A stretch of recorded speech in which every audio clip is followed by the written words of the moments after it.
क्या child birth के बाद यूरिन लीकेज कॉमन है फीमेल्स में? कभी भी ये नहीं मानना चाहिए कि एक नॉर्मल एजिंग प्रोसेस है और ये सभी के साथ होता है। जो उसमें स्ट्रेस और एंजाइटी इस कंडीशन को और वर्स कर देते हैं। It has to be tailored to the particular patient. ऐसा नहीं है कि हर किसी के लिए एक ही तरह एक की ही तरह थेरेपी का काम इलाज करेगी। मेल्स में अगर प्रोस्टेटिक एनलार्जमेंट है, किसी को डायबिटीज की शिकायत है, ये किस कंडीशन में होता है? 50-55 साल के बुजुर्ग हों, डेली अल्कोहल लेने की आदत हो, या वो दिन में 8-10 कप कॉफी पीते हों, या दिन में 10-12 कप चाय पीते हों, कभी ना कभी जरूर ऐसी कुछ ना कुछ चीजें सामने आती हैं जो कि हमें पता चलता है कि हाँ, इस वजह से इस तरह के सिम्टम्स हो रहे हैं। महिलाएं इस बारे में बात करने से आज भी झिझकती हैं, ऐसा मानते हैं आप? हाँ, बिल्कुल।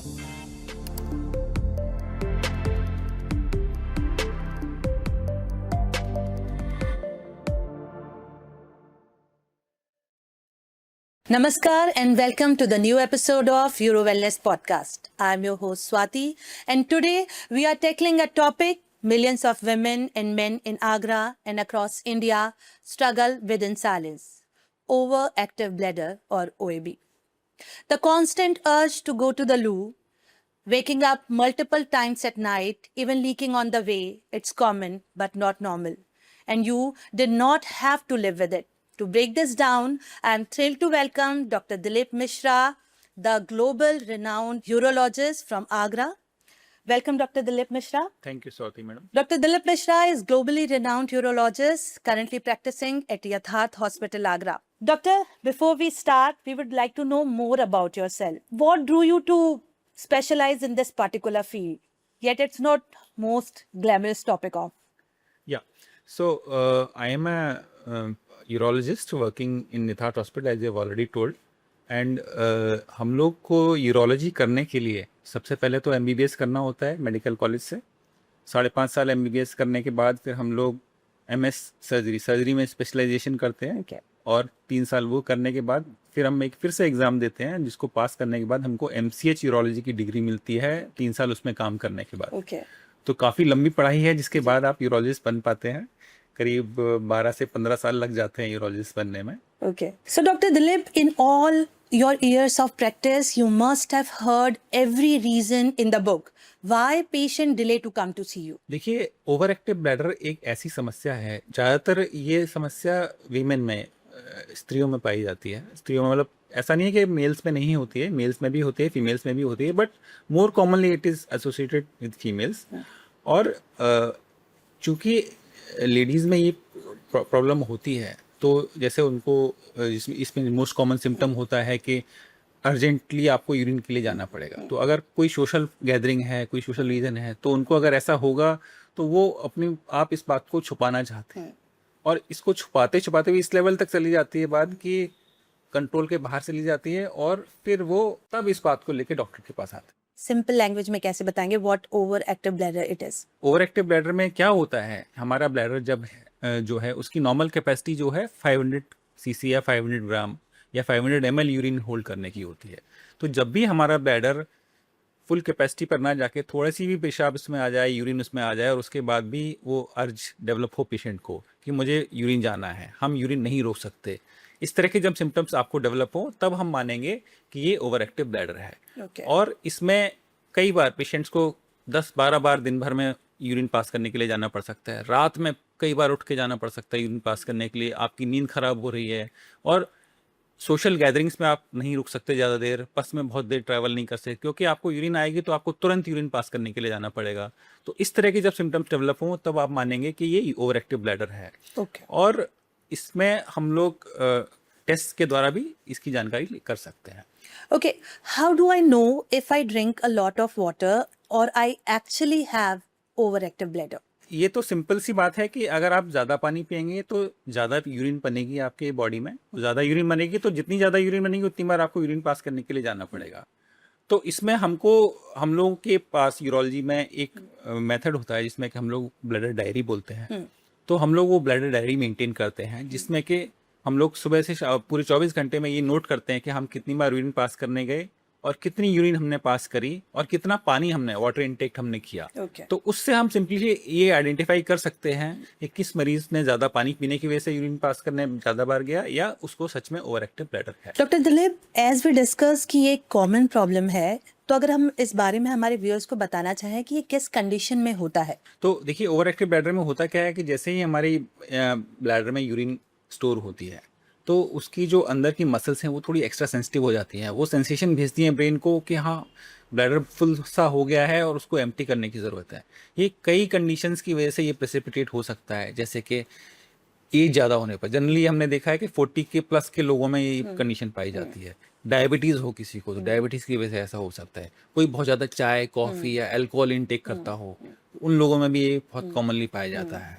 कभी कभी न्यूरोलॉजिकल प्रॉब्लम होती है किसी को, उस केसेस में भी इस तरह से हो सकता है। कभी कभी यूरिनरी ट्रैक्ट इन्फेक्शन अगर पेशेंट को हो तो उसके साथ में भी इस तरह के सिम्टम्स आ सकते हैं। और इन्हीं सब प्रॉब्लम्स के साथ में ओवर एक्टिव ब्लैडर के सिम्टम्स मिल सकते हैं। एज यू सेड डॉक्टर कि इंडियंस की कुछ डाइटरी हैबिट्स है, like more uses of caffeine हो गया, शुगर इनटेक ज़्यादा हो गया, एमएसजी ज़्यादा हो गया, ये भी क्या ओएबी को अफेक्ट करता है या उसको कंडीशन को बिल्कुल। Help? Actually over active bladder को जब भी हम लोग डायग्नोज करते हैं तो हम लोग कोशिश करते हैं ये जानने की कि इसका अंदरूनी कारण क्या है, क्या रीज़न हो सकता है जिससे कि किसी पर्टिकुलर पेशेंट को ओवर एक्टिव ब्लैडर के सिम्टम्स हो रहे हैं।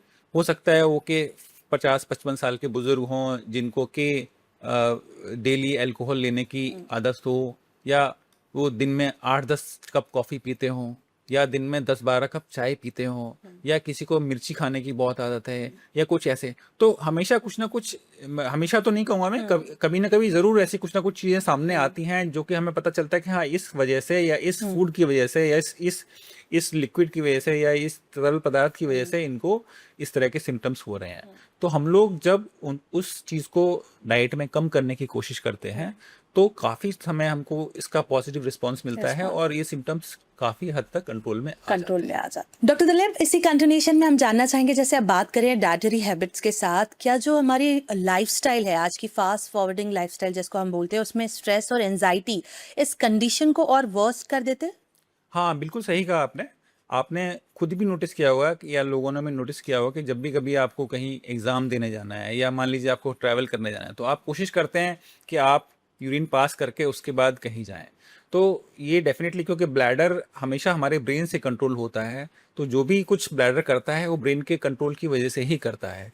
तो अगर आपके ब्रेन में सिचुएशन ऐसी आती है कि हमको कहीं जाना है बाहर, या हमको पार्टी में जाना है, या हमको 4 घंटे की ट्रैवल करना है, तो ब्रेन ब्लैडर को कंडीशनिंग देगा कि हमको जाना है, आप एम्प्टी खाली रहें तो ज़्यादा अच्छा रहेगा। तो उस तरह से जब भी इस तरह की सिचुएशन होगी, स्ट्रेस होगा, पेशेंट को एंग्जाइटी होगी, तो इस तरह के सिम्टम्स हो सकते हैं। और किसी को अगर कॉन्स्टेंटली इस तरह की चीज़ें रहें, स्ट्रेस रहे, एंग्जाइटी रहे, तो this could really precipitate into an over active bladder. Okay, आपसे अगर मैं पूछूं तो आप हमारे व्यूअर्स को वो क्या टिप देना चाहेंगे अगर वो एक लॉन्ग जर्नी पे जा रहे हैं और विदाउट टॉयलेट जो है उनकी जर्नी है, चाहे वो ट्रेन से हो या एरोप्लेन से हो, तो एक प्रो टिप क्या देना चाहेंगे आप हमारे व्यूअर्स को जो सफर कर रहे हैं नहीं, ओएबी ये से? तो एक कॉमन सी बात है, ये तो बहुत जनरल सी सिचुएशन है। तो इनफैक्ट मैं या आप या कोई भी अगर 6 घंटे की यात्रा के लिए जाएगा, तो वो सोचे कोशिश करेगा अपने आप ही कि आपकी जो यूरिन बार-बार ना जाना पड़े या बीच में आपको यात्रा ब्रेक ना करनी पड़े। तो you will always try to get your bladder empty before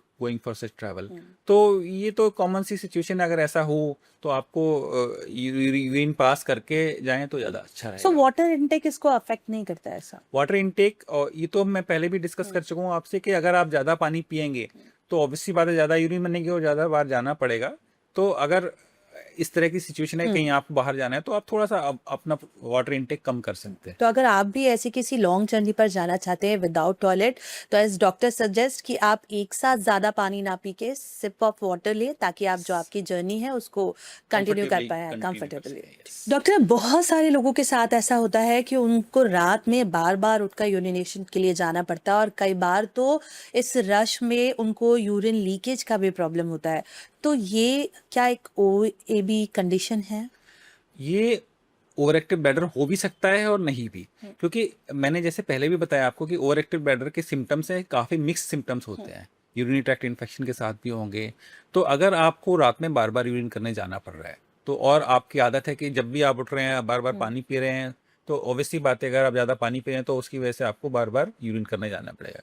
mails में अगर प्रोस्टेटिक एनलार्जमेंट है, प्रोस्टेट बढ़ी हुई है आपकी, और वो एज 50 प्लस है और प्रोस्टेटिक एनलार्ज है, तो उसकी वजह से भी रात में बार बार यूरिन करने जाना पड़ सकता है। किसी को डायबिटीज़ की शिकायत है, तो उसको भी इस तरह की प्रॉब्लम रात में बार बार उठ के जाना पड़ सकता है। और साथ में कुछ नहीं भी हो और इस तरह के सिम्टम्स हो तो definitely we will classify it as over active bladder. तो आप कह सकते हैं कि एक वाइड स्पेक्ट्रम है जिसमें अलग अलग कंडीशंस है और उन कंडीशन के बेसिस पे हम ये डायग्नोज करते हैं कि समवन हैज ओएबी और ये नॉर्मल यूरिनेशन है। यस, तो बेसिक बात यह है कि हमको इसमें डिफरेंशिएट करना जरूरी है कि क्या जो सिम्टम्स हो रहे हैं उसके पीछे कोई और कारण तो नहीं है। अगर कोई भी कारण नहीं है और फिर भी सिम्टम्स हो रहे हैं तब हम इसको मानते हैं कि ये ओवर एक्टिव ब्लैडर है। Doctor Dilip, can certain food और ड्रिंक्स इरिटेट द ब्लैडर? बिल्कुल ठीक कहा मैडम आपने। जब भी हम कोई भी बहुत सारा तरल पदार्थ लेते हैं तो ब्लैडर फुल होने के चांस ज़्यादा बढ़ जाते हैं और उसकी वजह से हमको ज़्यादा बार यूरिन पास करने के लिए जाना पड़ सकता है। हालांकि काफ़ी सारे ड्रिंक्स होते हैं जैसे कि एरेटेड बेवरेजेस हो गए, हम लोग बहुत सारे कोलाज ड्रिंक्स हो गई या एनर्जी ड्रिंक्स हो गए या फिर अल्कोहल इंटेक हो गया, कोई बहुत ज़्यादा बियर पीता है तो उसमें भी आपको इस तरह के सिम्टम्स आ सकते हैं। कोई सिर्फ ड्रिंक्स की ही बात ना करें, कई ऐसे फूड भी होते हैं जैसे किसी को बहुत ज़्यादा मिर्ची खाने की आदत है तो उसकी वजह से भी ब्लैडर में इरिटेशन हो सकता है और इस तरह के सिम्टम्स प्रेसिपिटेट हो सकते हैं। ओके। और साथ में चाय कॉफ़ी सबसे कॉमन जो ड्रिंक्स हैं जिसकी वजह से ओवर एक्टिव ब्लैडर के सिम्टम और हो सकते हैं वो है चाय और कॉफ़ी। कई लोग हैं जिनको बहुत ज़्यादा कॉफ़ी और चाय पीने की आदत होती है, 10-10 12-12 कप दिन भर में पीते हैं, उसमें भी इस तरह के सिम्टम्स और कॉमन। लोग इसे एज अ बैड हैबिट मतलब कंसर्न भी नहीं करते हैं। दे थिंक इट्स मैं एकदम बैड हैबिट तो नहीं कहूँगा, बट हाँ अगर आपको इसकी वजह से इस तरह की प्रॉब्लम हो रही है तो definitely you have to reduce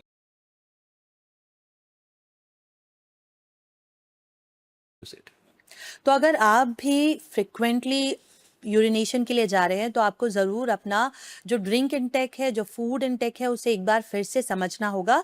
अगर आप ओएबी पेशेंट है तो इन्हें एक बहुत हद तक कम करने की ज़रूरत है। Doctor Dilip, in all these serious kind of talk मैं आपसे ये जानना चाहूँगी, क्या कभी आपने ऐसा एक्सपीरियंस किया है किसी ओएबी पेशेंट के साथ जिसने आपके चेहरे पर स्माइल ला दी हो? आपके क्लिनिक में ऐसा कोई एक्सपीरियंस आपके साथ हुआ हो तो प्लीज़ शेयर विद अस। हाँ बिल्कुल, एक ऐसा एक्सपीरियंस मैं बताऊंगा जो कि मेरे पेशेंट नहीं थे, मेरे बहुत ही क्लोज रिलेटिव थे और उनको काफ़ी समय तो नहीं, मतलब कम कम से कम 4-5 साल उन्होंने इस मैडम थी, लेडीज़ थी और हमारे क्लोज रिलेटिव थे, उन्होंने काफ़ी 4-5 साल इस प्रॉब्लम की वजह से सफ़र किया और फिर उन्होंने मुझसे इसको डिस्कस किया और मुझे लगा कि बताइए ये मेरे खास रिलेटिव इतना हैं क्लोज और होने उसके के होने बाद के बावजूद इतने दिनों बाद इन्होंने मुझसे ये डिस्कस किया जिसका कि मैं बड़े आराम से समाधान निकाल सका। उसके बाद मैंने उनको कुछ ट्रीटमेंट बताया, कुछ उनकी दिनचर्या पूरी सुनी और कुछ ट्रीटमेंट बताया and she was perfectly all right with that.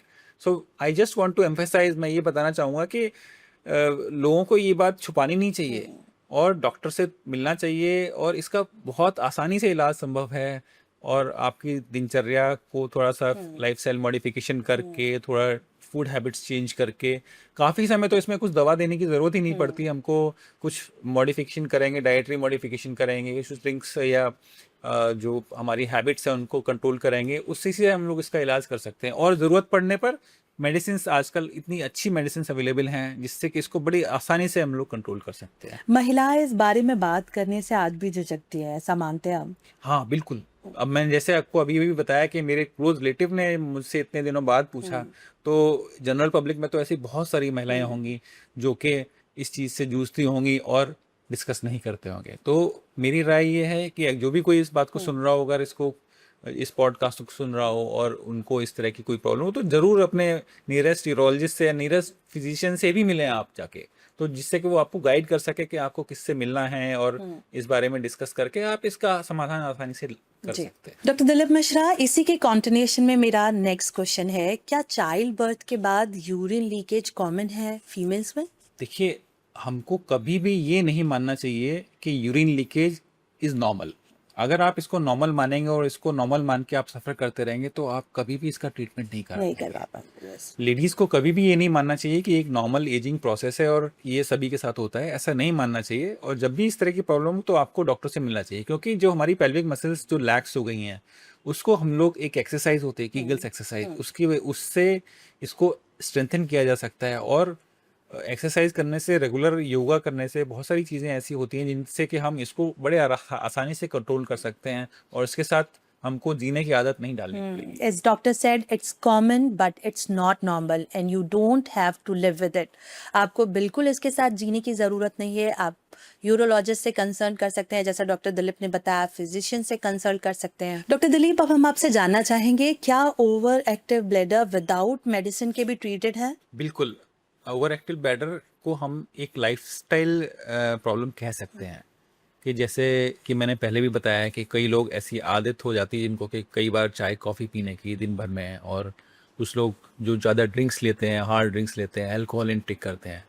तो कभी कभी तो हम लोग अगर अपनी लाइफस्टाइल चेंज करें और इन इन हैबिट्स को सुधारें तो उसी से हम अपनी प्रॉब्लम्स को ठीक कर सकते हैं। दूसरा, इसमें ब्लैडर ट्रेनिंग हो गया। ब्लैडर ट्रेनिंग का मतलब है कि हमको अगर बार बार यूरिन जाना पड़ रहा है तो हम कोशिश करेंगे अपने आप को रोकने की, और उसको ब्लैडर को हम ट्रेन करेंगे कि हाँ, हमको यूरिन आ रही है पर हम नहीं जाना चाहते। So we have to train our bladder कि नहीं, we have to stop it, and then in a certain amount of time it is possible कि सिर्फ ब्लैडर ट्रेनिंग से आप इसको ट्रीट कर सकते हैं। और भी बहुत सारी चीज़ें हैं, जैसे कि आप अपनी फूड इनटेक, और जो आप आइडेंटिफाई करें कि कौन सी ऐसी चीज़ है जिसके खाने से आपको ओवर एक्टिव ब्लैडर बढ़ता है। आप अपनी दिनचर्या देखेंगे या खान पान देखेंगे तो आपको पता चल जाएगा कि हाँ, कुछ ऐसी चीज़ हैं जिससे ऐसा हो सकता है। चाय कॉफ़ी का सेवन कम कर सकते हैं। इन सबको करने से भी आपको काफ़ी फ़र्क पड़ेगा। उसके अलावा एक्सरसाइजेज हैं। कीगल्स एक्सरसाइज एक बहुत ही कॉमन एक्सरसाइज होती है जिसमें कि हम लोग पेल्विक मसल्स, पेल्विक फ्लोर की ट्रेनिंग की जाती है, जिससे कि पेल्विक फ्लोर की मसल्स स्ट्रेंथन होती हैं और जो यूरेथ्रा के अराउंड मसल्स होती हैं वो स्ट्रेंथन होती हैं, जिससे कि आप अपनी यूरिन को कंट्रोल कर सकते हैं।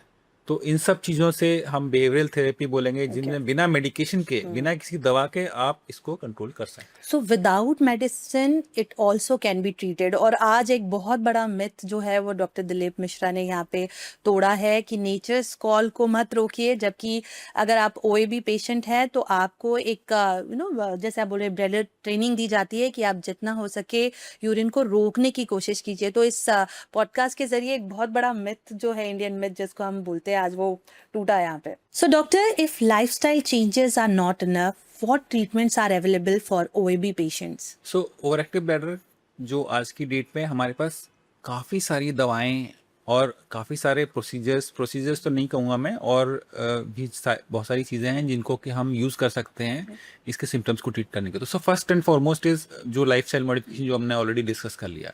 अगर उससे ट्रीट नहीं होता है तो हम दवाओं पे आते हैं। तो दवाएं हम लोग पेशेंट के सिम्टम्स के हिसाब से we have to tailor the treatment, means कि हम आपको एक बेसिक मेडिकेशन से शुरू करते हैं। 2-3 तरह की दवाएं होती हैं जो कि हम लोग इसमें दे सकते हैं, कई कैटेगरी की दवाएं होती हैं, और इसको एक बेसिक मेडिकेशन से हम लोग शुरुआत करते हैं, और फिर पेशेंट्स के सिम्टम्स को हम लोग रीअसेस करते हैं, और उसके हिसाब से we can tailor the treatment. अगर पेशेंट्स को फ़ायदा हो रहा है तो हम उस लेवल पर रुक जाते हैं, अगर फ़ायदा नहीं हो रहा है तो we can increase the dose, और maybe we can change the medication.